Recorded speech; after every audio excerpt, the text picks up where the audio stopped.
bienvenue à l'émission Urgence Santé. On peut très bien vivre avec le diabète si la prise en charge se fait dès le début de la maladie, car le traitement est en grande partie entre vos mains. Mais cela nécessite une bonne connaissance de la maladie, mais aussi des moyens de contrôle et d'adaptation au quotidien. C'est donc pour parler de l'autogestion du diabète que nous recevons sur ce plateau Romar Badinga, diététicienne. Romar Badinga, bonsoir et bienvenue sur le plateau de l'émission Urgence Santé. Bonsoir. Alors, comment vous sentez, Romar, ce soir? En tout cas, ça va bien. Et avec les patients, les conseils de diététicienne, ça va, ça marche? Ça se passe bien, on est là.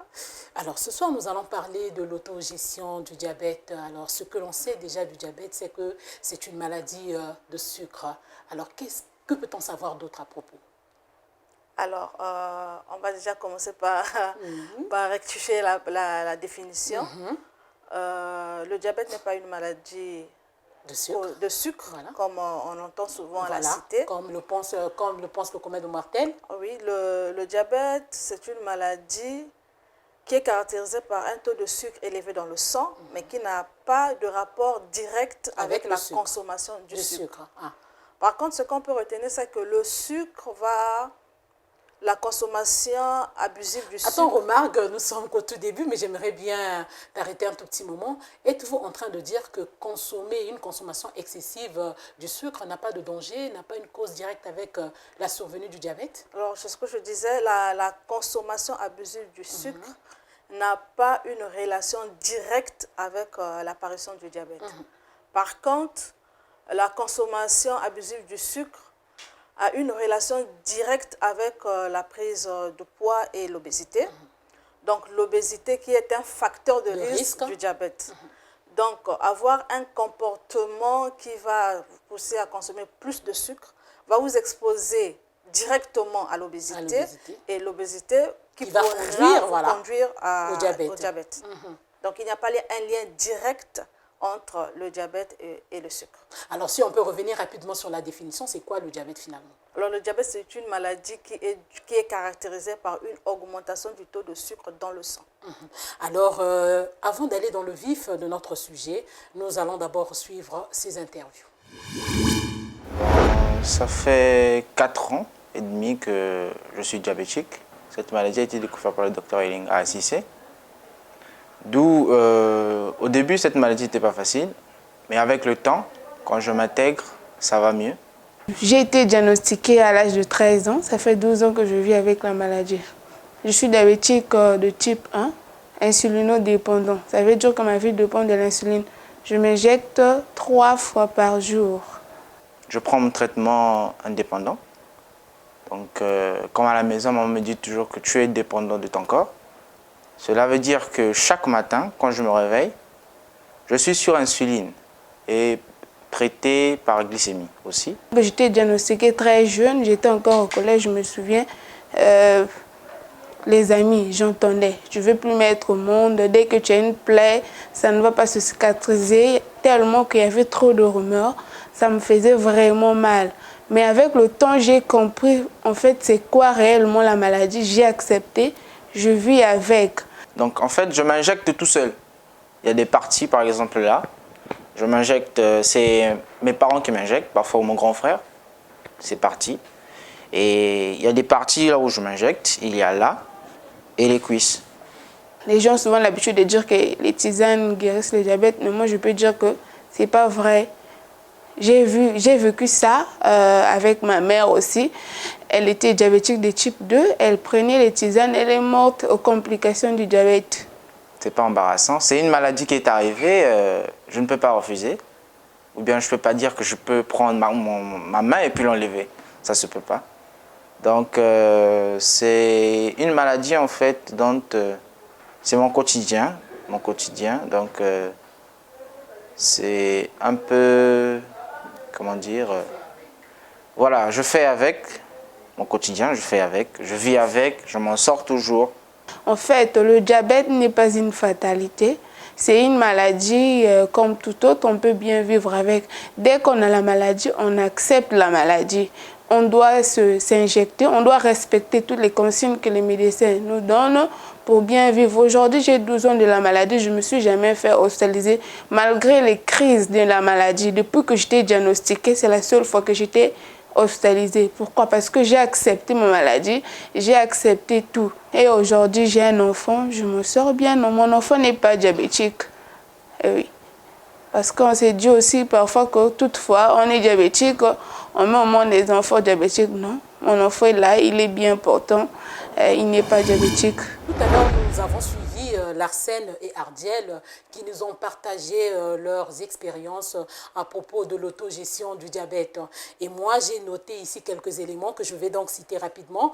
J'ai noté la connaissance de la maladie, le contrôle du diabète au quotidien, l'alimentation, l'activité sportive, mais également le respect des visites chez le médecin. Alors, avec vos remarques, on va essayer de creuser, on va essayer d'aller en profondeur, élément après élément, pour savoir un peu plus sur cette question de l'autogestion du diabète.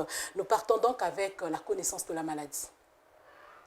Alors, la connaissance de la maladie, c'est faire comprendre aux patients c'est quoi réellement le diabète, c'est quel type de diabète que la personne développe, parce qu'il y en a plusieurs types.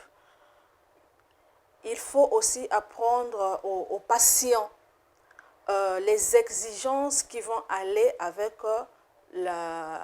comment vivre avec cette pathologie et quoi respecter, quoi faire, quoi ne pas faire. Alors, est-ce que vous pensez que c'est une obligation de faire comprendre aux patients sa maladie? Est-ce que c'est une obligation? Est-ce que c'est une nécessité? Ou bien on peut s'en passer aussi? Alors, on va plutôt dire que la compréhension de la maladie fait partie de son traitement. Parce que si le patient ne comprend pas sa maladie, ce n'est pas évident que le patient va observer son traitement ou va suivre correctement son traitement ou le patient va bien vivre avec la maladie. Donc la priorité, c'est faire comprendre au patient c'est quoi réellement la maladie, qu'est-ce qui a provoqué la maladie et quelles sont les conséquences qui peuvent arriver au cas où la personne ne respecte pas les règles ou les principes qui vont avec la maladie. Alors nous allons donc passer au contrôle du diabète qui fait partie aussi, qui est on va dire, une étape clé dans l'autogestion du diabète. Mais avant tout, nous allons suivre Rose Nana qui nous a expliqué le fonctionnement du glycomètre. L'appareil qui nous permet de pouvoir prélever la glycémie s'appelle un glucomètre. Donc on a comme ça deux mots, mètre pour mesure et gluco pour le glucose. Donc un glucomètre est un appareil qui va nous permettre de pouvoir identifier la quantité de glucose qu'un individu a dans son sang. Alors le glucomètre, lorsque vous le voyez dans sa constitution, on va donc avoir un écran. C'est au niveau de cet écran qu'on va avoir les valeurs que vont donc donner après prélèvement de la goutte de sang. On aura des valeurs ici qui seront généralement en grammes par litre. Alors il faut noter que la valeur normale chez un sujet à jeun et sain doit être de 1,26 grammes par litre. Et si nous avons une valeur supérieure à 1,26, nous sommes en face d'un sujet hyperglycémique. Donc nous mettrons la goutte de sang sur la bandelette et la bandelette sera insérée dans le lecteur à glycémie. Et à côté, nous aurons donc deux touches. Nous avons la touche nommée M et la touche nommée S. La touche nommée M va servir à mémoriser les différents résultats que nous aurons donc à prélever quotidiennement. Donc M, c'est pour mémoire, memory, et nous avons la touche S. Au niveau de la touche S, ça va nous permettre de pouvoir changer, de modifier la date, de modifier l'heure à notre guise pour pouvoir périodiquement marquer donc nos différents résultats. Et à côté, nous aurons aussi un endroit où nous pourrons mettre notre clé USB. Donc lorsque nous avons ces valeurs, nous pourrons donc insérer la clé USB pour sauvegarder nos données afin d'avoir comme ça une courbe très précise. Alors à côté du glucomètre, nous allons donc avoir ce qu'on appelle un autopiqueur. Alors cet autopiqueur, c'est un petit instrument dans lequel il va donc avoir une aiguille qu'on appelle encore des lancettes. Donc une lancette est égale à une aiguille. Alors selon donc la qualité de la peau que l'on va avoir, on va régler la taille de l'aiguille pour permettre à cette aiguille de pouvoir pénétrer soit facilement ou encore moins facilement dans la peau de l'usager. Déjà, il faut noter que les glucomètres se vendent en pharmacie. Alors, selon que la personne va présenter des signes d'hyper ou d'hypoglycémie, le diabétologue, qui sera donc le spécialiste en maladie du sucre, va donc orienter aux patients, aux malades, le type de glucomètre qu'il faudra avoir. De leur fonctionnalité, on va en retrouver deux. Il y a ce qu'on appelle des glucomètres à contact. Donc, ce sont des glucomètres qui, pour avoir une valeur exacte du sucre, il faudrait que l'usager puisse s'auto-piquer. Et à côté de cela, il y a des glucomètres qui ne sont pas à contact. Donc, ça s'appelle un glucomètre freestyle, c'est-à-dire un glucomètre libre. Alors, remarque, nous venons de suivre Rosnana qui nous a expliqué le fonctionnement du glycomètre. Et donc, en ce qui vous concerne, que pouvez-vous nous dire sur le contrôle du diabète au quotidien? Alors, le contrôle du diabète englobe plusieurs principes, plusieurs concepts. Donc, en parlant de la glycémie, du glucomètre, donc c'est l'exercice que doit faire un diabétique de vérifier et contrôler sa glycémie. On vous dit la norme, c'est au moins 3 fois par jour. Donc, on va contrôler le matin, avant son petit déjeuner. On va contrôler à midi, soit avant ou après son repas de midi. Et on contrôle le soir. Tout diabétique doit apprendre à vérifier sa glycémie à l'aide d'un glucomètre, à l'aide d'un appareil qu'on appelle appareil glycémique. Et non seulement vérifier, mais aussi savoir interpréter les résultats qui vont s'afficher au niveau de l'appareil à glycémie. Quand vous parlez de glycémie, remarque, vous êtes en train de parler du taux de sucre en fait. Du taux de sucre dans l'organisme. Du taux de sucre dans le sang. Dans le sang, Okay. Un diabétique doit normalement avoir un appareil glycémie. Le glycomètre. Doit savoir comment le manipuler et doit savoir comment interpréter les chiffres qui apparaissent au niveau sur l'appareil et savoir à quel moment dire que la glycémie elle est bonne ou elle n'est pas bonne. Alors, et on va aller dans les détails, comment faire cette prise de glycémie, est-ce qu'il faut manger avant, est-ce qu'il ne faut pas manger avant, est-ce que, enfin je veux dire, est-ce que ça doit se faire à jeun? Quels sont les éléments qui caractérisent un peu ce contrôle-là? Les éléments vont aussi dépendre des objectifs avec votre médecin.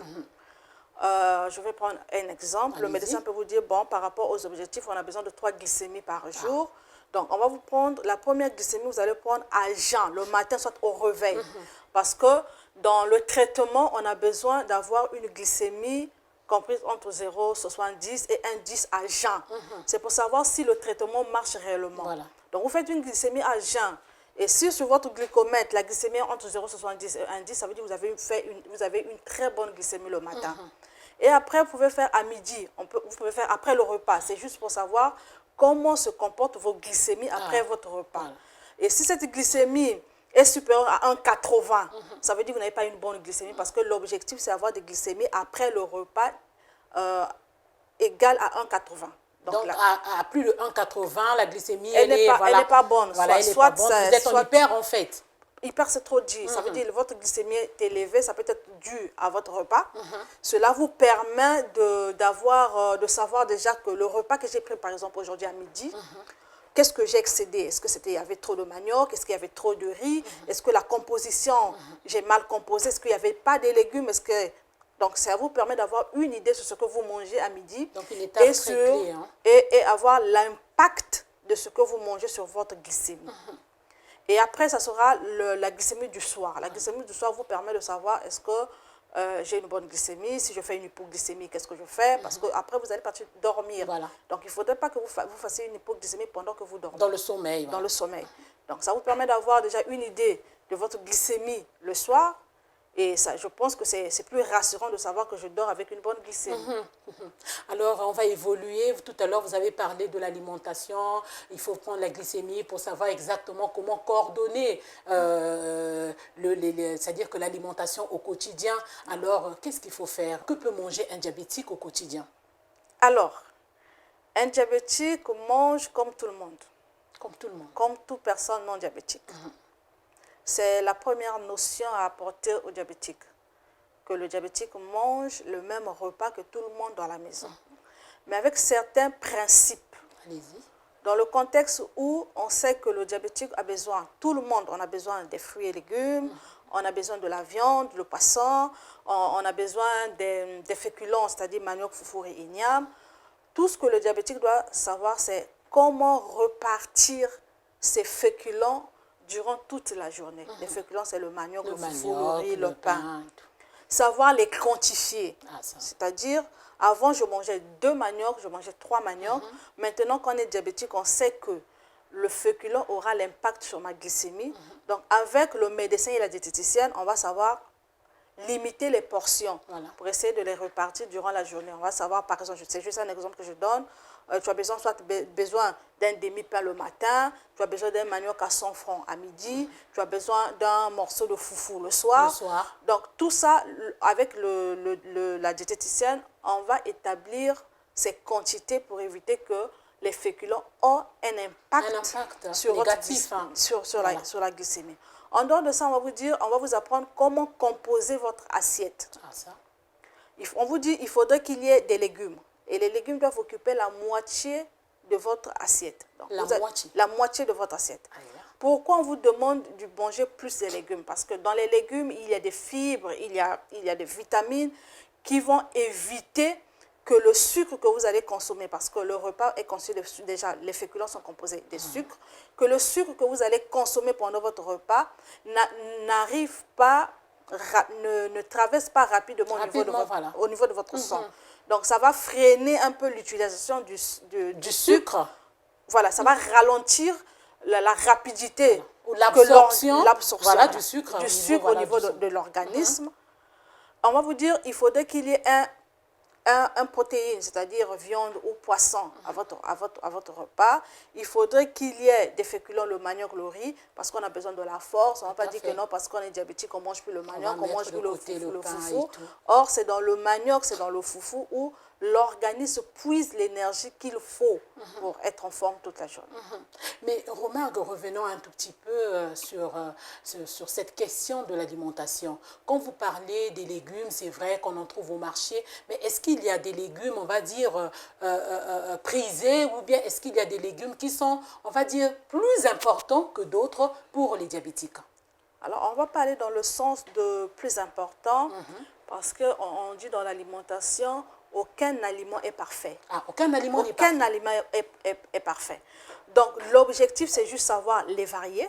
Quand je parle de varier, ça veut dire aujourd'hui, j'ai mangé par exemple l'épinard, demain je mange l'endive, après demain je peux manger les carottes, après je peux manger le chou, après je peux manger les aubergines. L'objectif, c'est juste les varier. Les varier en fait. Voilà. Les varier. Pour essayer de puiser et de consommer tout ce qu'il faut, tous les nutriments nécessaires qui se retrouvent dans ces légumes. Parlons des fruits, Romargue. Comment doit se faire la consommation des fruits? Tout à l'heure, vous venez de nous dire que le sucre n'a pas d'impact direct sur la survenue du diabète, mais il sait quand même d'avoir, c'est-à-dire que veiller un tout petit peu. Alors, la recommandation de la consommation des fruits reste la même chose chez les diabétiques ou les non-diabétiques. On dit c'est 3 au moins, on dit au moins 5 fruits et légumes par jour. Donc, il peut arriver aujourd'hui, on se dit, on va prendre 3 fruits, on va prendre 2 légumes. Ou bien demain, on veut dire, je prends 3 légumes, je prends 3 légumes pour 2 fruits. La recommandation reste la même chez le diabétique. Elle ne change pas. Elle ne change pas.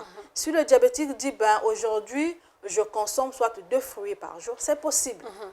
Mais avec le diabétique, on va insister sur à quel moment consommer ces fruits. Voilà. Là intervient donc le moment. Le moment, de préférence, après le repas. Après le repas, pas avant. J'ai fini mon repas et je prends mon fruit. Pourquoi on préfère après le repas? Ça va permettre à ce que, on sait que tout le monde, après le repas, la glycémie va augmenter. Que ce soit chez le diabétique ou chez le non-diabétique. Le repas va faire de telle sorte que votre glycémie monte. Or, le diabétique a un traitement. Après la prise de son traitement, le diabétique a mangé. Donc, ça va permettre le temps que le médicament va commencer à agir, à travailler dans l'organisme. Ça travaille au même moment, et pour le repas et pour le fruit. Voilà. Et les fruits et les légumes, ils sont riches en vitamines et ils ont un pouvoir qui permet de ralentir le pouvoir du sucre rapidement dans l'organisme. Donc, du coup, ça va aider et le traitement, et le fruit que vous avez apporté, et les légumes que vous avez apportés, ça va éviter que vous ayez une glycémie qui va grimper En fait, ça va faire qu'il y ait une bonne régulation, en fait. Ça va faire une bonne régulation, ça va faire que votre glycémie ne monte pas, paf, comme un pic après votre repas. Qu'il y ait une courbe exponentielle et tout. Après le repas. Mais est-ce que c'est permis pour un diabétique de consommer les fruits le soir avant d'aller se coucher? C'est possible. Dans le contexte où on a mangé, il y a des diabétiques qui font parfois des hypoglycémies la nuit, ou bien il y a des diabétiques qui ne supportent pas la faim, ou ils ont souvent tendance à se réveiller tard dans la nuit pour essayer de manger quelque chose. À ce diabétique-là, on dit qu'est-ce qu'on propose? Vous avez pris votre repas, on dit avant 20 h, vous avez pris votre repas, mais vous sentez que c'est l'heure à laquelle vous voulez aller dormir. Vu que vous vous réveillez autour de minuit, 1 heure pour manger, on vous promet de prendre ce fruit que vous devrez manger après votre repas du soir. Ah, d'accord. Vous pouvez le manger tard dans la nuit pour éviter que vous vous réveillez ou pour éviter que vous fassiez une hypoglycémie pendant que vous dormez. Alors nous allons prendre un autre aspect dans l'autogestion du diabète, donc c'est l'activité sportive. Quelle est donc la place de l'activité sportive dans cette question? D'accord. L'activité physique. L'activité physique fait partie du traitement du diabète. Ah, ça fait partie du traitement. Du traitement du diabète. J'ai toujours dit aux patients que l'activité physique, c'est le traitement. Pour englober un peu, pour que les gens comprennent, les téléspectateurs comprennent, je prends l'exemple d'une chaise qui a 4 pieds. Donc, le premier pied, c'est votre traitement. Le deuxième pied, c'est votre alimentation. Le troisième pied, c'est le rendez-vous avec le médecin. Et le dernier pied, c'est carrément l'activité physique. Prenez un exemple, vous avez une chaise qui a 4 pieds et que vous coupez un pied. Est-ce que vous êtes sûr que vous allez vous asseoir avec équilibre? Du tout. Pas du tout.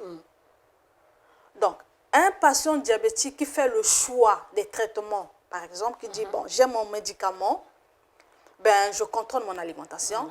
C'est un diabétique qui n'a pas encore compris l'importance de son traitement. Parce que le traitement englobe les quatre pieds. Du coup, pour faire court, l'activité physique, c'est carrément le traitement chez le diabétique. C'est parce que ça va aider le diabétique à garder ses glycémies à la norme. Ça va permettre au diabétique obèse de retrouver la forme. Parce que lorsqu'on est obèse, je tiens à le rappeler, lorsqu'on est obèse, le traitement on aura du mal à stabiliser votre glycémie parce que vous avez un problème de graisse. Normalement, si une personne diabétique a besoin soit d'un comprimé par jour, chez les personnes obèses, généralement, on ajoute 2 ou 3 comprimés. Donc, lorsqu'on est obèse, on a plus de comprimés que les autres. On aura peut-être plus d'injections que les autres. Et en perdant du poids, on va se rendre compte que la glycémie, que le nombre de médicaments déjà va diminuer. On aura tendance à avoir des bonnes glycémies. Tout à fait. Et on sera plus stable physiquement, le traitement, et mentalement, surtout que le diabétique, on a vraiment besoin d'avoir un mental de fer pour vivre au quotidien avec la maladie. Et très rapidement, quelles sont les différentes activités recommandées le plus simplement possible? Alors, toute activité qui met en exerce les muscles ou tout le corps.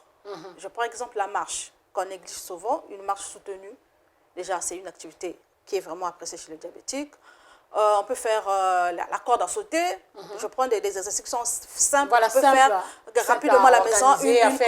On a une corde à sauter à la maison. Le fait de sauter, déjà, c'est tout le corps qui bouge. Déjà, vos muscles vont bouger. On sait que non, les muscles utilisent plus de sucre.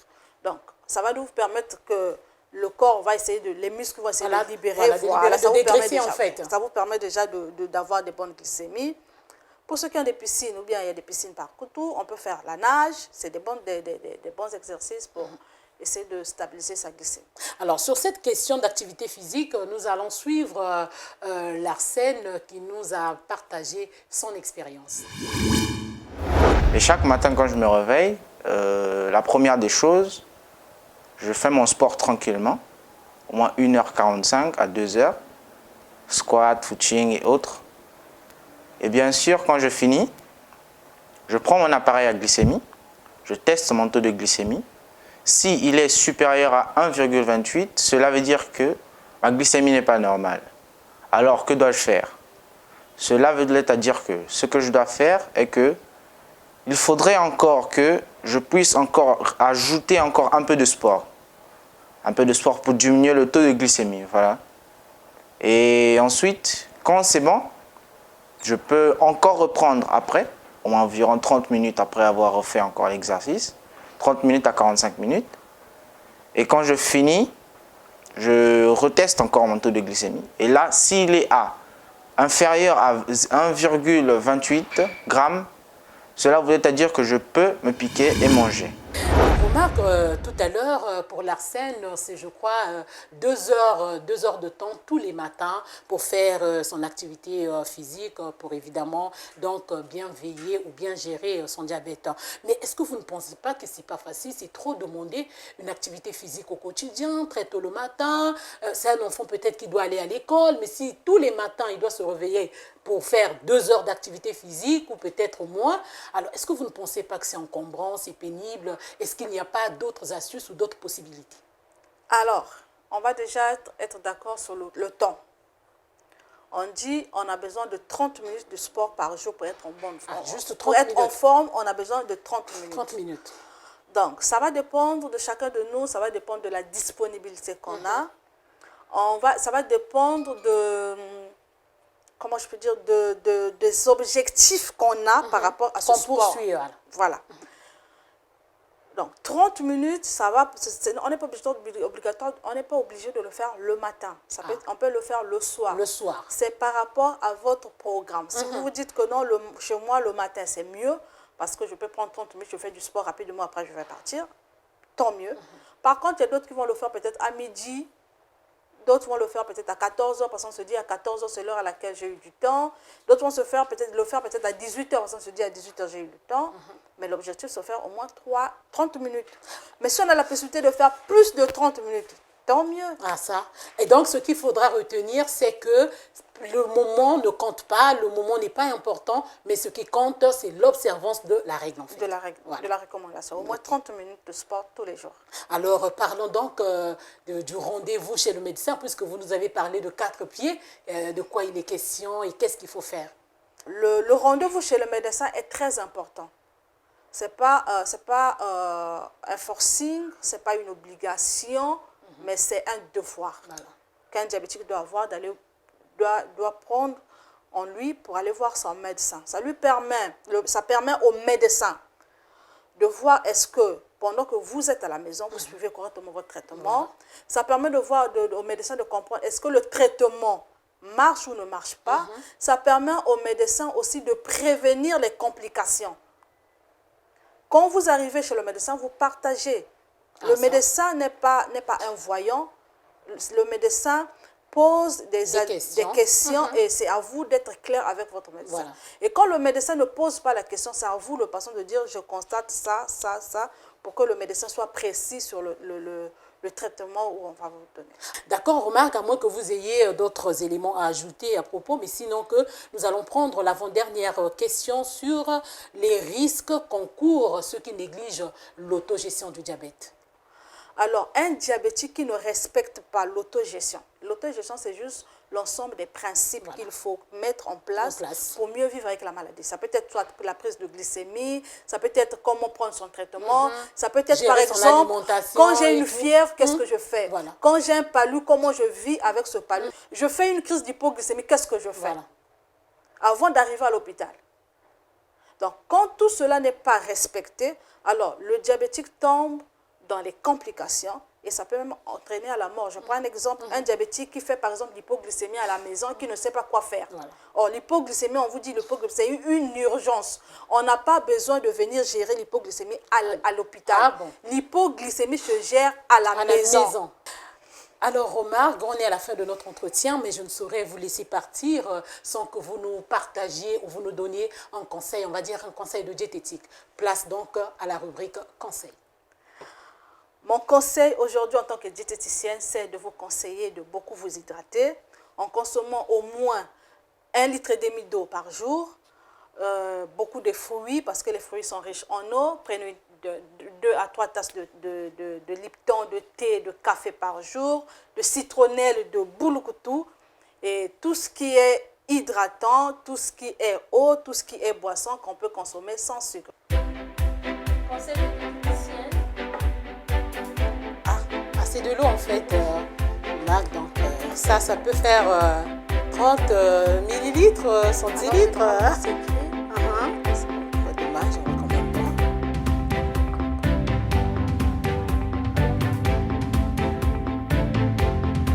Ah ça? Ah, j'ai fini. Ben, remarque, je vais ajouter après. Hein. Il faut au moins 1 heure après pour. C'est bien. Ça fait du bien. Ça fait du bien.